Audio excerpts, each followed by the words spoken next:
Hello, my name is Bradley. This is Planted, where the concept here is to function as fertilizer to wherever God has placed you or planted you in this season, that you may be able to do what's required from Jesus when he says for you to bear much fruit. Today the topic of discussion is going to be a God idea.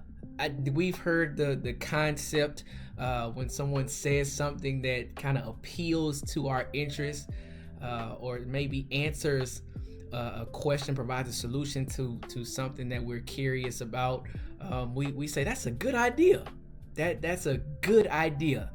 And so that's the context of today. And as we are traversing throughout this journey, if you will, we're faced with having to make decisions every single day.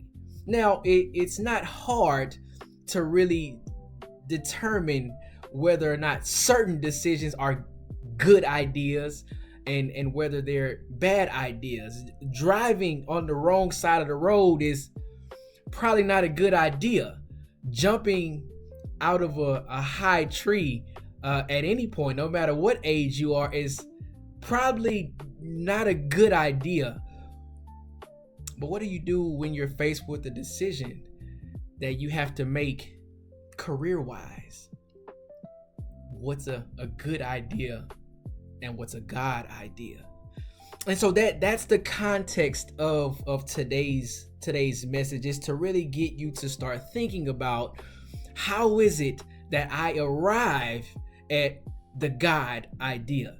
And the context or the scripture of reference today, primarily that we will be referencing around, will be Exodus 13:17 through 20.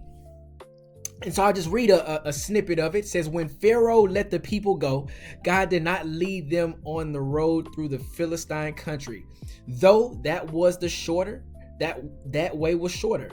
For God said, if they face war, they might change their minds and return to Egypt.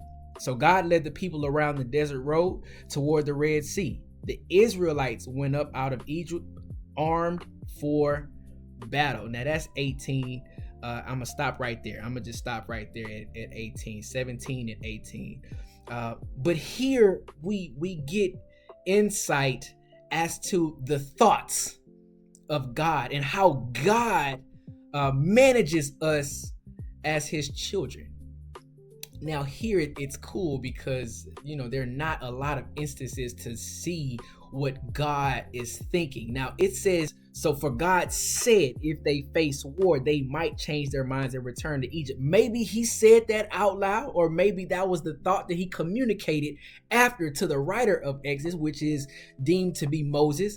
Maybe he communicated those things after. We don't have a lot of context here. Here's what we know.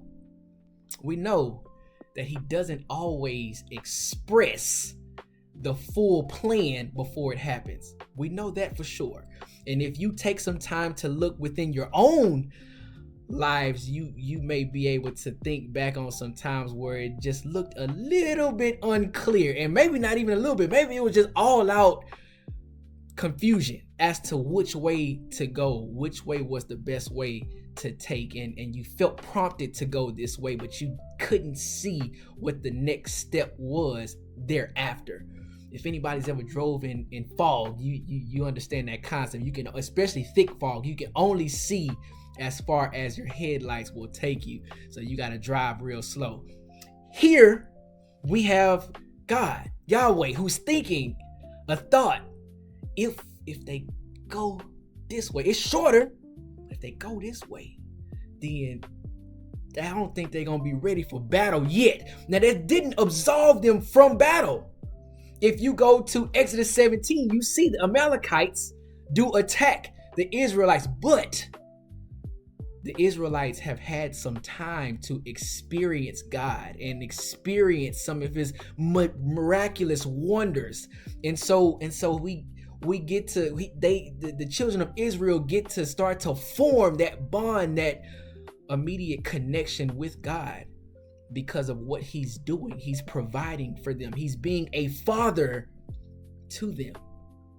And so he's evaluating. God is evaluating what way to take. And so he decides to take the longer route. The longer route is the way of the Red Sea. And I think we've all heard the story of what God did there at the Red Sea. A good decision versus a God decision. Now here, why doesn't he let them go the shorter route and just prepares them along the way? If we keep reading, we don't even have to keep reading. It says the Israelites went up out of Egypt armed for battle. So they were already ready to fight. They're ready for battle. They're ready for it. So why not just go ahead and take them the shorter route? It's right there, and they'll get to the promised land in a quicker time. They may not have all of the things that they would have gone through in terms of having to do 40 days and then now 40 years. Maybe they avoid some of that. Maybe. But think about this. Maybe just kind of use our imaginations for a little bit. When we are a part of a system for an extended period of time, any type of system, whatever that system looks like, if we're part of that system for any period of time, we start to adopt certain habits. We start to adopt certain beliefs.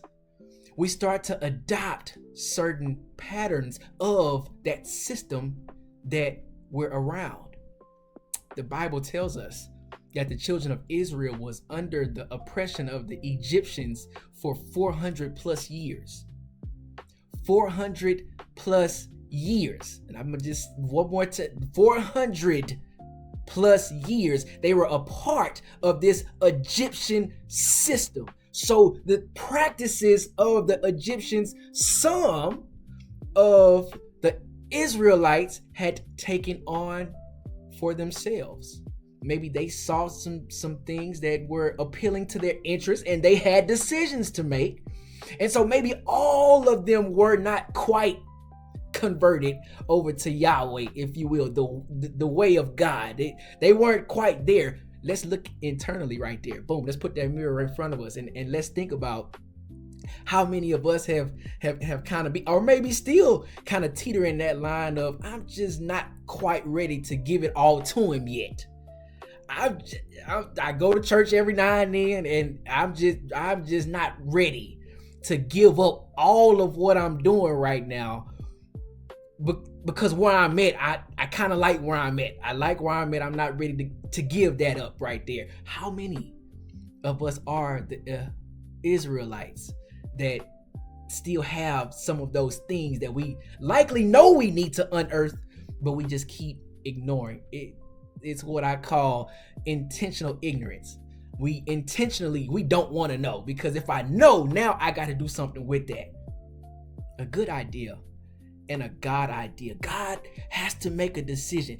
Perhaps we go this shorter route. Maybe they don't get to face some of their demons, if you will, or some of the things that God is needing to prune from them going that shorter route. We see, if we follow this story, if we follow the Israelites throughout the wilderness, we see that the moment Moses separates from them, he goes up on the mountain and they get restless. They get anxious. They need some type of guidance. Where is this man Moses? This fella, he done just left. We don't know if he coming back down or not. Make us an idol. And Aaron, I don't know where his mind was, but he succumbed to the pressure. He's the priest of the time. He succumbs to the pressure of creating the idol. He starts to gather the gold and then puts all the gold together and they make a golden calf. What in the world? Okay, where are you, Aaron? Hello, wake up. I left you in charge. What have you done as the high priest of the people? Moses comes down confused. God brings Moses attention to that. Look at him. I'm about to destroy them all right now and make you into a great nation. Perhaps They don't get to see all of the signs and wonders that God has performed for them, taking the shorter route.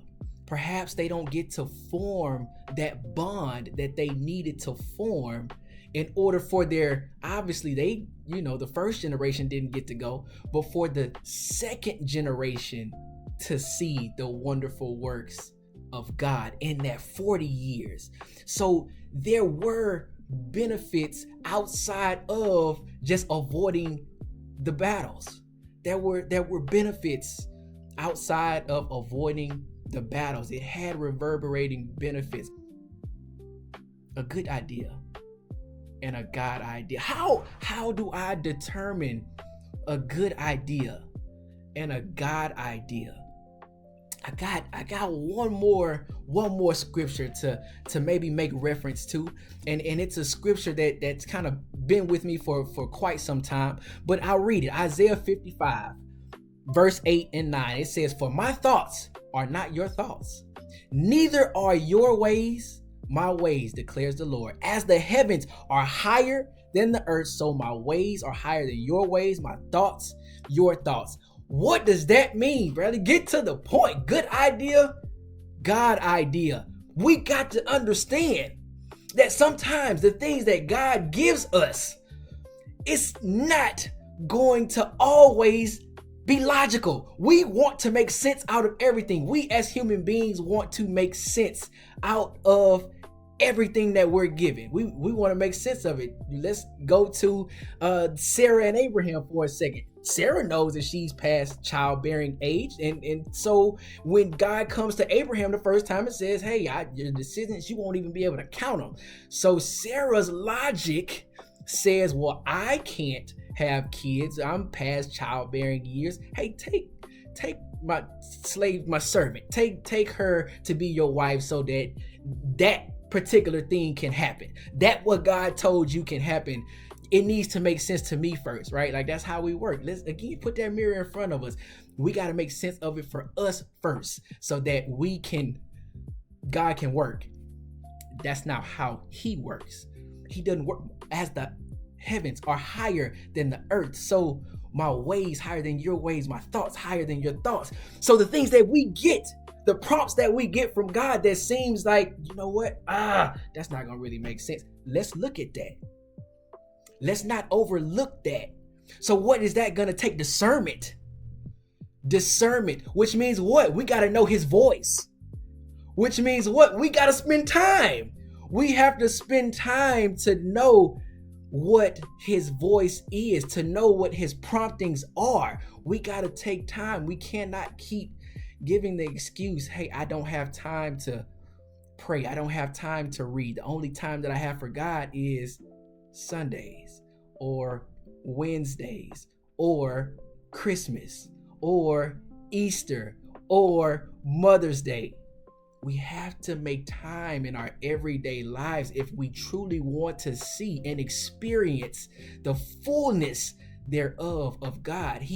We see here that he wants to put the children of Israel in the best situation. It's not even a better situation. It's the best. He wants the best outcome for us. He's making a strategic move right now. We can go shorter or we can go the long route. If we go the long route, okay, these are some of the things that's going to happen. Yeah, we're going to avoid battle right away, but they're going to get to see how I work. They're going to get to see kind of how I'm set up. So let's go this route. And then I'm going to get to build a relationship with them. So let's go this route. He has the best solution, the best outcome. It's already there present for us. We don't have to think about it. It may be hard. Absolutely. You ask the children of Israel, was it hard? Absolutely. Absolutely. The things that he prompts us and gives to us, it's going to be hard. So just because it's his way doesn't mean it's going to be easy, but it will be worth it. So I got a couple points. I'm going to just give these couple points and I'm going to get on out of here. Thank y'all for watching. If y'all have made it this far, few points. When it's God's idea, 3 points I got. First point is, it's likely not going to make sense. Yeah, that's where he shines. it's likely not going to make sense. Second point, when it's God's idea, the only input he needs is my obedience and my participation. Guess what? Background experience is not required, nor is his explanation. How about myself on that one? Okay. Third and last point I got is that I may not understand the steps, but it always leads to a solution. I may not understand the steps, but it always leads to a solution. And that's all I got today. A good idea versus a God idea. I want to just pray that y'all remain encouraged. I know we are all facing different types of decisions every single day. Just want to encourage y'all to just seek ye first the kingdom and his righteousness, and just know this: all things will be added unto you. God bless you. May he continue to keep you in his good, pleasing, and perfect will. Until we see each other again. God bless. Thank you.